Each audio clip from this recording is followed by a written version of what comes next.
I'm still alive and I make YouTube videos. I know, it's shocking. I actually made my 300th video a couple weeks ago, and in just a few weeks we're also going to hit 3 years of Brothers Murphy. So as you can imagine, that's a lot of videos. A lot of topics, a lot of scripts, and a lot of ideas. Especially since I don't have a ton of series, it's something new pretty much every video. And as you can imagine, and some of our longtime viewers can attest to this, sometimes it feels a bit like I'm running out of ideas. And at times that certainly is true, but today I want to dive into the reason I don't make videos about some specific topics. Over the past few years of making YouTube videos, I've come up with a few rules for myself, and today I want to share those with you all. Okay, so the main reason I won't make a video about something, or the reason that you get one of those terrible few-second filler videos, is because I simply don't have the time. Especially when I first came here, I was thinking I was going to be going to the parks all the time and filming these like weekly or bi-weekly challenge videos. And while I have done some of those, at the moment I believe it's 3 with a 4th on the way, those videos take a lot of time. My Star Tours and Resorts challenge were both full day adventures, with the resorts one specifically taking 16 hours. Then about a month of editing after the fact. Now granted, not every video is a massive challenge out and about the parks, but sometimes I've just worked a full week and at the end of the week I'm like,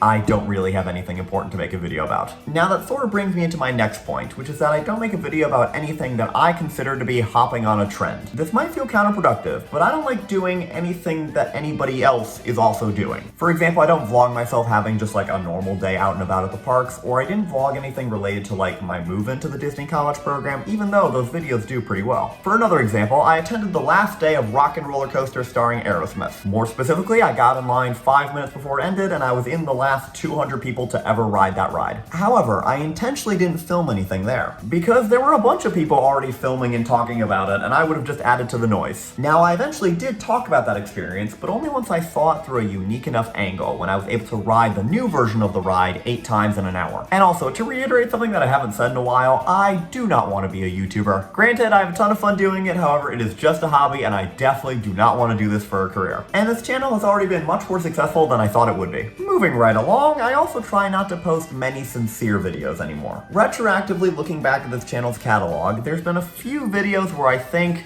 I may have overstepped, and I think I got a little too sincere. I was treating the channel more like a video diary at that point, and I don't feel like just discussing my stresses is really productive anymore. Now granted, I will still make sincere videos about important topics in my life, but only when I feel like I can be articulate enough about them and the viewer can get something out of it. The video has to have a point to it and not, oh, woe is me, I'm so stressed out. And lastly, I won't make any videos talking about stories from my workplace or involving other people in my life. To that first point, if you want to see any videos of me in action as a character attendant, I get told all the time that people have seen me on TikTok, so if you look up Animation Court at Hollywood Studios, I'm just there in a lot of them apparently. I'm not on TikTok, so I don't know for sure. I've never seen any videos of me that I'm not just awkwardly standing in the background, but I promise I don't do that most of the time in my job. Most of the time I'm out and doing things and having fun. And also, I got distracted, I'm going on a tangent here, but a fellow cast member told me that one of their friends was looking at videos from the Animation Courtyard area at Hollywood Studios and asked them, without knowing that they knew me,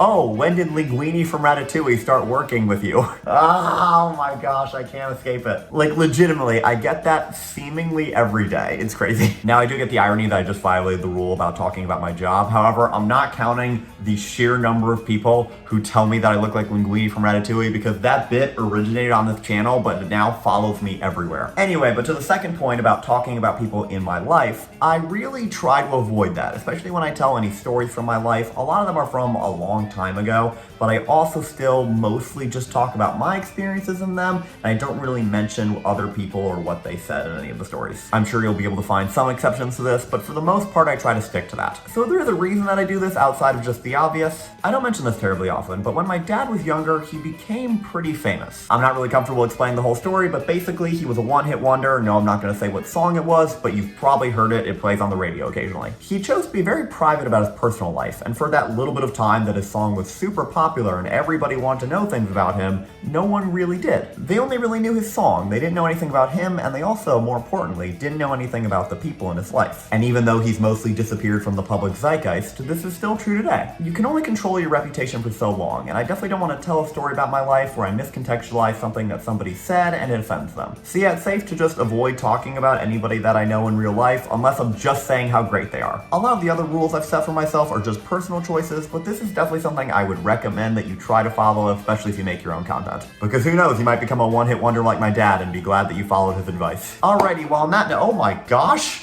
that is blinding. Oh my, I'm so sorry. I'm gonna keep my head right here. I'm gonna end off this video now. Hopefully this works as a bit of an explanation for why I'm sometimes scrambling for video ideas, or I make those again terrible few second filler videos. Thank you for watching, and Nate, I'll see you on Monday.